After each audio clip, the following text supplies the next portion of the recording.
4 साल में एक बार होने वाली परी कप प्रतियोगिता शुरू होने वाली थी। सभी परियां पूरे उत्साह के साथ मैदान सजाने में लगी थीं। फूल परी ने 3 जादुई बीज मिट्टी में बोए, फिर जल परी ने उन पर अमृत की बूंदें डाली। उसके बाद उन पर जादुई परियों की धूल छिड़की गई। देखते ही देखते सुंदर फूल खिल उठे। दूसरी ओर एक परी ने जुगनू को पकड़कर मैदान की रोशनी बना दी। उसी समय क्लोई एक विशाल पत्थर उठाकर वहां पहुंची। उसे देखकर रोजेटा गुस्से से पागल हो गई। अच्छी बात यह रही कि जल परी ने तुरंत स्थिति संभाल ली। तभी सबको पता चला कि बगीचे की परी रोजेटा को मिट्टी से बहुत डर लगता है। असल में क्लोई इस भारी पत्थर को उठाकर प्रतियोगिता की तैयारी कर रही थी, लेकिन बगीचे की ज्यादातर परियों को तो कभी जीतने की उम्मीद ही नहीं थी, क्योंकि पिछले कई सालों से उनकी टीम हर बार सबसे पहले बाहर हो जाती थी। अब इस साल प्रतियोगिता के लिए खिलाड़ियों का चुनाव होना था, लेकिन हैरानी की बात यह थी कि कोई भी हिस्सा लेना नहीं चाहता था। नियम के मुताबिक टीम में कम से कम 2 परियां होना जरूरी था, इसलिए सभी ने चिट्ठियां निकालकर फैसला करने का सोचा और किस्मत ने रोजेटा का नाम निकाल दिया। वह हैरान रह गई। उसे लगा शायद कोई और उसका नाम बदल देगा, लेकिन टोकरी में सिर्फ उसी का नाम था। उसे समझ आ गया कि बाकी सभी परियों ने जानबूझकर उसका नाम डाल दिया था, क्योंकि अकेली वही थी जिसने कभी इस प्रतियोगिता में हिस्सा नहीं लिया था। मजबूर होकर रोजेटा ने चुनौती स्वीकार कर ली। आखिरकार प्रतियोगिता का दिन आ गया। सभी परियां शानदार अंदाज में मैदान में पहुंची, लेकिन रोजेटा तो पार्टी वाली खूबसूरत ड्रेस पहनकर ही मुकाबले में आ गई। उसे देखकर हर कोई दंग रह गया। इसी बीच लगातार 4 बार की चैंपियन तूफान परी टीम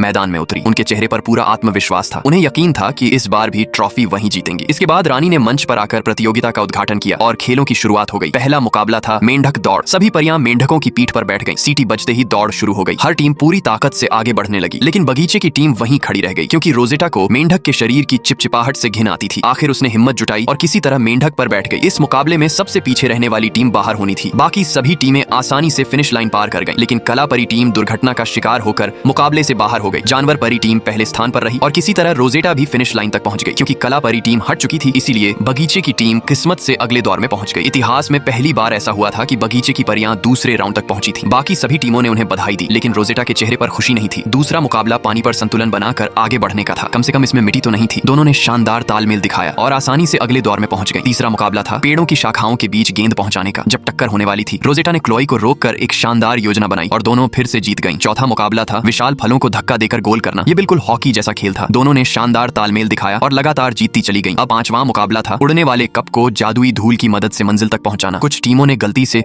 गलत जादुई धूल इस्तेमाल कर ली, लेकिन रोजेटा और क्लोई सबसे पहले अपना कप सही जगह रखकर लौटने लगी। तभी उनके सामने कीचड़ भरा रास्ता आ गया। रोजेटा वहीं रुक गई। क्लोई बोली, चलो कीचड़ से होकर जाना सबसे तेज होगा, लेकिन रोजेटा ने मना कर दिया। वह बोली, तुम जाओ, मैं धीरे धीरे आ जाऊंगी। क्लोई ने कहा, अगर हम साथ में फिनिश नहीं करेंगे तो हमारी जीत नहीं मानी जाएगी। फिर भी रोजेटा अपने डर को नहीं हरा सकी। वह पैदल चलते हुए फिनिश लाइन तक पहुंची। इस वजह से उनकी टीम हार गई। तूफान परी टीम ने उनका मजाक उड़ाया। क्लोई बेहद निराश हो गई। उसे लगा कि अब वे कभी चैंपियन नहीं बन पाएंगी। अपनी दोस्त को उदास देखकर रोजेटा को अपनी गलती का एहसास हुआ। उसने फैसला किया, अब वह अपने डर से भागेगी नहीं। उसने अपने पैरों पर पट्टियां बांधी, छोटे छोटे फूलों वाले जूते पहने, बाल बांध लिए और अपने चेहरे पर खुद मिट्टी लगा ली। अब उसकी आंखों में डर नहीं,